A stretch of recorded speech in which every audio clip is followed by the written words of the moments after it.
J'aime bien ma petite chaise. Vous savez où je l'ai acheté, cette chaise? Ikea. Comment tu sais? Comment t'as réagi au quart de tour? Ikea. Je la reconnais, le modèle Grigubruk.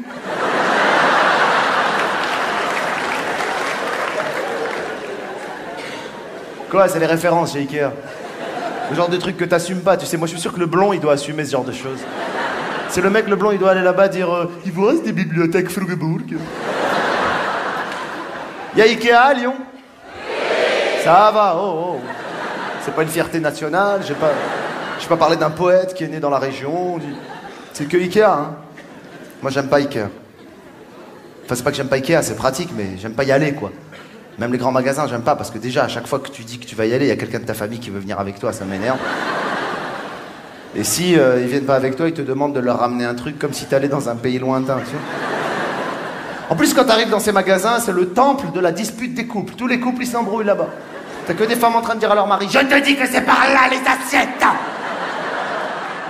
T'as que des mecs en train de dire à leur femme « Fais voir, ouais, prends-le, ça rentrera jamais, mais prends-le. »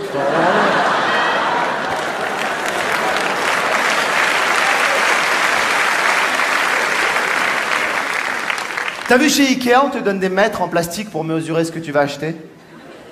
Au début, tu mesures que ce que tu vas acheter, et petit à petit, il te vient une maladie bizarre, tu veux tout mesurer, tu sais. Comme si t'avais un pouvoir, tu dis putain, tout est mesurable. Tu passes devant un lampadaire, tu fais le tour, tu dis ah, 47, j'aurais dit plus. Après, tu vas à la caisse, tu veux te faire livrer, on te dit le jour de la livraison, mais jamais l'heure de la livraison, ils travaillent sur le suspense.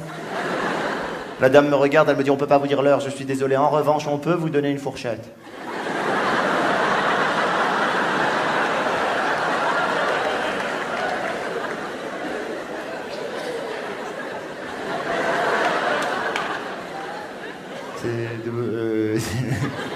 Je crois qu'on en avait déjà acheté chez vous. Je me rappelle. Mais non, enfin, monsieur, une fourchette, voyons. C'est-à-dire, entre 8h et 18h. Ah, ça, c'est un râteau, ça, madame.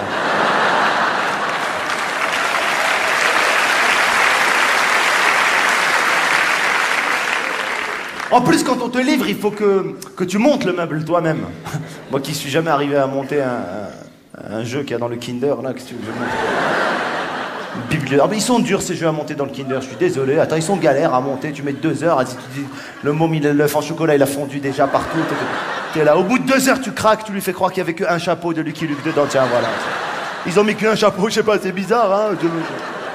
Après, t'essayes de parler avec lui, mais il a 3 ans. T'as déjà essayé d'avoir une conversation avec un enfant de 3 ans. C'est comme si tu parles avec un mec qui est bourré, sérieux, c'est pas possible.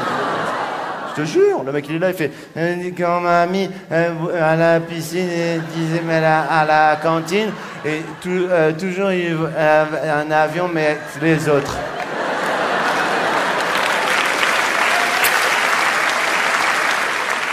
Non mais, je sais pas, le blond lui il a l'habitude, je sais pas, tu sais, ces enfants ils doivent avoir chacun leur caisse à outils et tout, laisse tomber ça. Allez, pitchounou loulou, chacun sa caisse à outils.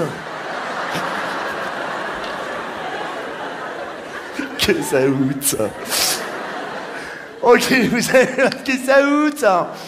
On y va, en sifflotant, clac, clac, clac, boum, boum. Attends, toi t'es là, tu regardes le meuble, il est posé, tu dis à ta femme, chérie, un tournevis. Y a pas, alors un couteau pointu.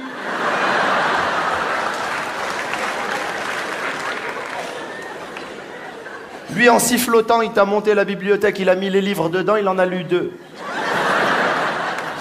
Toi, à chaque fois que tu montes une seule étagère, tu dis à ta femme, ah, tu as vu, alors, c'est moi ou c'est pas moi, hein? Après, tu lui dis, je vais manger, on continuera après.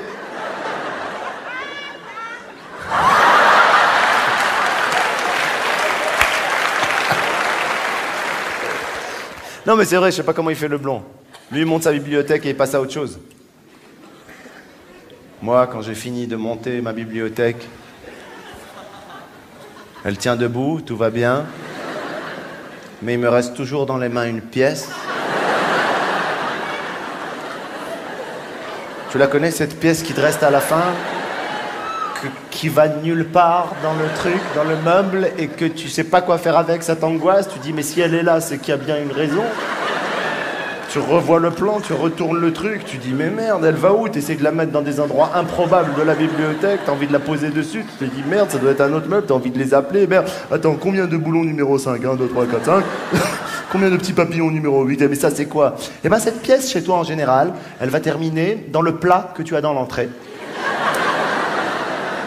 Dans lequel il y a plein de choses que tu sais pas quoi faire avec, mais tu veux surtout pas les jeter. C'est très important. Dedans, t'as des trucs incroyables. T'as des petites clés de valises que les valises, tu les as plus, mais tu veux pas jeter les clés. C'est important. T'as un stylo, il écrit pas depuis 6 ans, il est là. Tous les jours, tu dis, non, pas celui-là, il écrit pas. Ah, c'est vrai, pardon. Ah, c'est vrai, il écrit pas. Celui-là, c'est celui qui n'écrit pas. Il faut le laisser, faut pas toucher. T'as des numéros de téléphone sans le nom des gens. T'as des piles, elles sont mortes, elles marchent plus, mais tu les gardes. Et surtout, t'as des petits sachets avec des boutons que quand t'as acheté le costume, t'as dit, on sait jamais, je les mets là, dans ce plat.